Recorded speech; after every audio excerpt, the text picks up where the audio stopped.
Hi guys, I'm here to read you a fairy tale from Ireland, and the name of the fairy tale is The Selfish Giant by Oscar Wilde.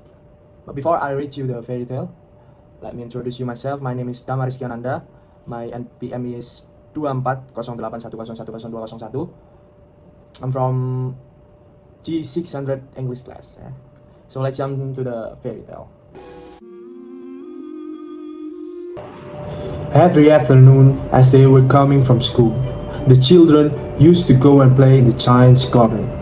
It was a large, lovely garden with a soft green grass.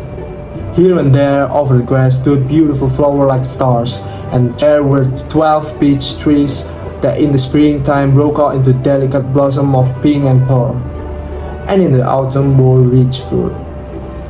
The birds sat on a tree and sang so sweetly that the children used to stop their games in order to listen to them. "How happy we are here!" they cried to each other. One day, the giant came back. He had been to visit his friend the Cornish ogre and had stayed with him for 7 years. When he arrived, he saw the little children playing in the garden. "What are you doing here?" he cried in a very gruff voice, and the children ran away. "My own garden is my own garden," said the giant. "Anyone can understand that, and I will allow nobody to play in it but myself." So he built a high wall all around it and put up a notice board that said, "Trespasser will be prosecuted." He was a very selfish giant. The poor children had now nowhere to play. Then the spring came, and only in the garden of the selfish giant it was still winter. The birds did not care to sing in it, as there were no children and the trees forgot to blossom. The only people who were pleased were the snow and the frost. "Spring has forgotten this garden," they cried. "So we will live here all the year round." The snow covered up the grass with her great white cloak, and the frost painted all the trees silver. Then they invited the north wind to stay with them, and he came. He was wrapped in furs, and he roared all day about the garden and blew the chimney pots down. "This is delightful spot," he said. "We must ask the hail on a visit." So the hail came. Every day for 3 hours he rattled on the roof of the castle till he broke most of the slates. He was dressed in grey, and his breath was like ice. "I cannot understand why the spring is so late in coming," said the selfish giant, as he sat at the window and looked out at his cold white garden. "I hope there will be a change in the weather."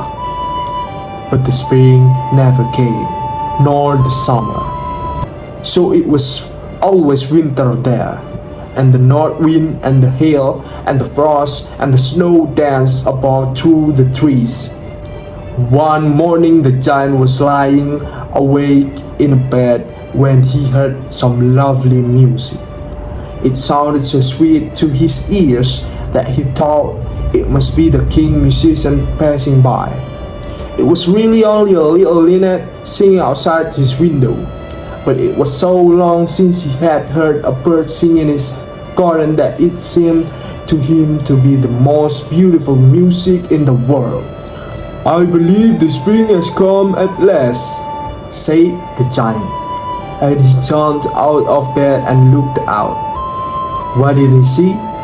He saw a most wonderful sight through a little hole in the wall the children had carved in.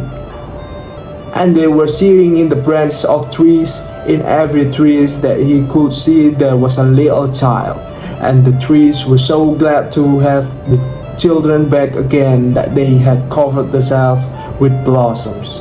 Only in one corner it was still winter. It was the farthest corner on the garden, and in it was standing a little boy. He was so small that he could not reach up to the branch of the tree, and he was wandering all around it, crying bitterly. and the giant's heart melted as he looked out. "How selfish I have been," he said. So he crept downstairs and opened the door quite softly and went out into the garden. But when the children saw him, they were so frightened that they all ran away. And the giant stole up behind him and took him gently in his hand and put him up into the tree.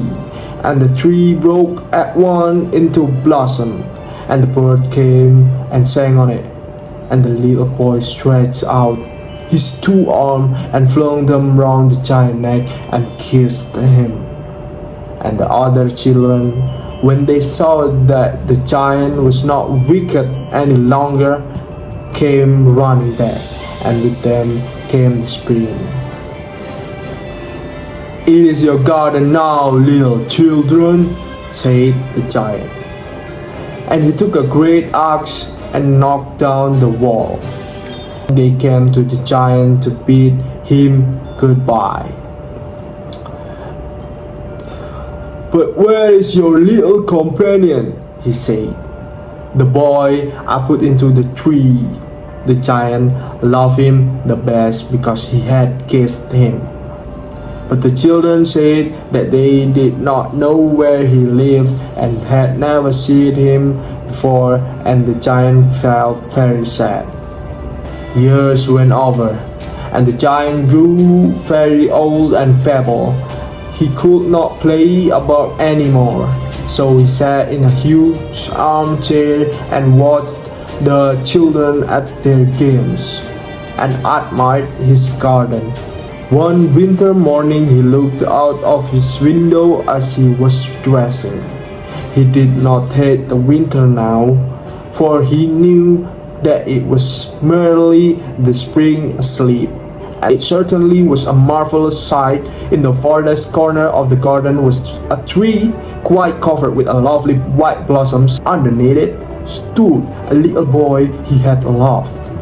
Downstairs ran the giant in great joy and out into the garden. He hastened across the grass and came near to the child, and the child smiled on the giant and said to him, "You let me play in your garden. Today you shall come with me to my garden, which is paradise." And when the children ran in the afternoon, they found the giant lying dead under the tree, all covered with white blossoms. So that is, guys, that's my reading of The Selfish Giant fairy tale. Bye bye.